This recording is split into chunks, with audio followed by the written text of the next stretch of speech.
तो हमारे एक साथी थे ऋषि चौहान, वो स्लम में रहते हैं। मुझे वो आंदोलन के दौरान मिले थे। आंदोलन के दौरान कैसे? वो अन्ना जी वो तिरंगा झंडा लेके और अपने पीछे लग के और आरकेपुरम से और यहाँ तक पैदल पैदल आए थे। तो हमने उससे बात की तो पता चला वो तब से जुड़े हुए व्यक्ति थे।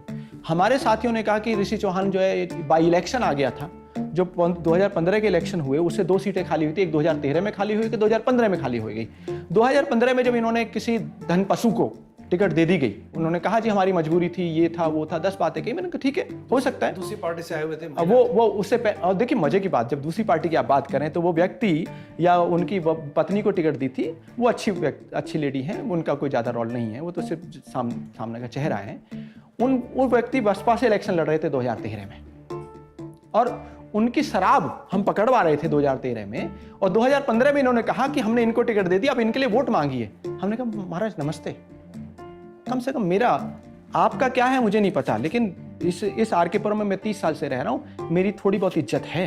ठीक है जी, आप मुनीरका की सीट जाने, नानकपुरा में ये ऋषि चौहान जो है ये इलेक्शन लड़ना चाहते हैं। तो हमने कहा आप इनको इलेक्शन की टिकट कर दीजिए। तो उनसे 2 बातें आई हमारे रिप्लाई में। कहते जो दोनों ही बड़ी शर्मनाक थी। कहते जी पैसा कहां से लाएगा? मैंने कहा देखिए महाराज, 2013 में जब इलेक्शन लड़ाया गया था आप लोगों ने 1 पैसा नहीं दिया था, हमने वही क्षेत्र से इकट्ठा करके आपको लाखों रुपए दिया था और शाजिया को इलेक्शन लड़ाया था। तो क्या इसको एक पार्षद का इलेक्शन नहीं लड़ा सकते हम? दूसरा उन्होंने और भी जो शर्मनाक कहा। किसने? ये हमें इनके जो समाध्यक्ष है दलीप पांडे जी, उन्होंने कहा कि जी मेरे हाथ में कुछ नहीं है, ऊपर से जो बातें आई मैं बता देता हूं आपको। मैंने आप बताइए।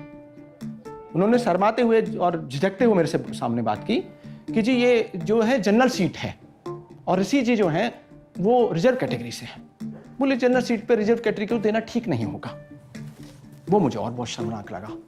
हमने कहा अब ऋषि चौहान ही वहां से लड़ेंगे, आप टिकट दें या ना दें, ऋषि वहां से इलेक्शन लड़ेगा, और आपकी हिम्मत है तो आप जीत करके दिखाइएगा। और मैंने कहा वो भी हो, अब तो आपके ऋषि की बात कर रहे थे, मैंने मुनीरका से आप सीट निकाल करके दिखाइए, हम आपको चैलेंज देते हैं। और मजे की बात देखिए, इनको आईना दिखाना था सिर्फ। मैंने कहा हम आपको आईना दिखा रहे हैं, इतनी नाराजगी नहीं है कि हम बीजेपी और कांग्रेस को अच्छा समझ लें, लेकिन तुमसे नाराजगी है। मुनीरका में देखिए, वो मुनीरका में उसी एमएलए की सीट छोड़ी हुई, उन्हीं के रिश्तेदार को टिकट, उन्हीं का घर, उन्हीं का गांव, उन्हीं की बिरादरी, उन्हीं की सरकार।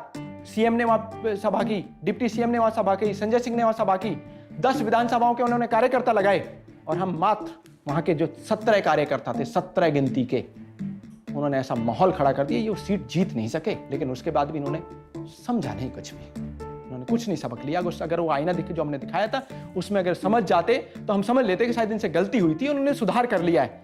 लेकिन उससे ये साफ हो गया कि इनकी गलती नहीं थी, ये तो इनका नियत ही ऐसी थी और इन्होंने कोई सुधारने की सोच ही नहीं है। ये आउट ऑफ कंट्रोल हो चुके हैं, अब इनके लिए रास्ता दूसरा हो गया। टूरिज्म रिलेटेड एक्टिविटी थी, दिल्ली के प्रगति मैदान में इवेंट था। वहां जब महबूबा मुफ्ती आई तो मैंने महबूबा मुफ्ती से ये सवाल पूछा कि आप बुरहान वानी को और अफजल गुरु को आतंकवादी मानते हो या नहीं मानते, और टेररिज्म और टूरिज्म ये 2 चीज़ें एक साथ नहीं चल सकती। ये सवाल मैंने पूछा, और क्योंकि ये एक महबूबा मुफ्ती के सामने दिल्ली की सरकार का एक मंत्री पूछ रहा है तो ये तुरंत मीडिया में चल गया, सारे चैनल पे सब पे न्यूज़ चल गई। और उसी वक्त मेरे को 5 मिनट के अंदर अरविंद केजरीवाल जी का फ़ोन आया कि ये सवाल तुम पूछोगे नहीं, दोबारा बोलोगे नहीं, और अफजल गुरु के बारे में कुछ भी मत बोलो, मुसलमान नाराज़ हो जाता है।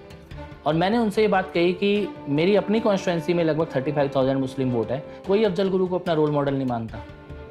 ये दिल्ली में या देश में ऐसे मुसलमान नहीं है जो अफजल गुरु के बारे में बोलने नाराज़ हो जाएंगे। और ये सच बात है कि हम किसी टेररिस्ट के बारे में सवाल पूछ रहे हैं तो क्यों ना पूछे, लेकिन उन्होंने मेरे को तुरंत बोला कि इस प्रकार की कोई बात तुम नहीं बोलोगे, और फ़ोन काट दिया।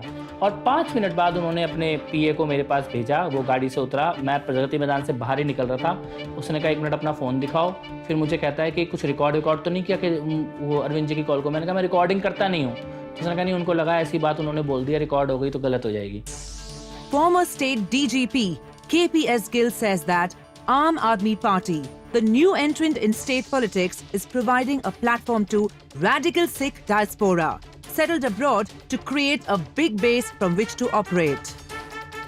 पंजाब चुनाव, पूर्व आतंकी के घर रात गुजारने के आरोपों में घिरे Kejriwal. AAP's Khalistan connection exposed again. New photo shows banned International Sikh Youth Federation chief operative Gurdayal Singh. Gurdayal Singh worked for AAP's Garhshankar MLA Jaikishan Singh Rodi during assembly elections.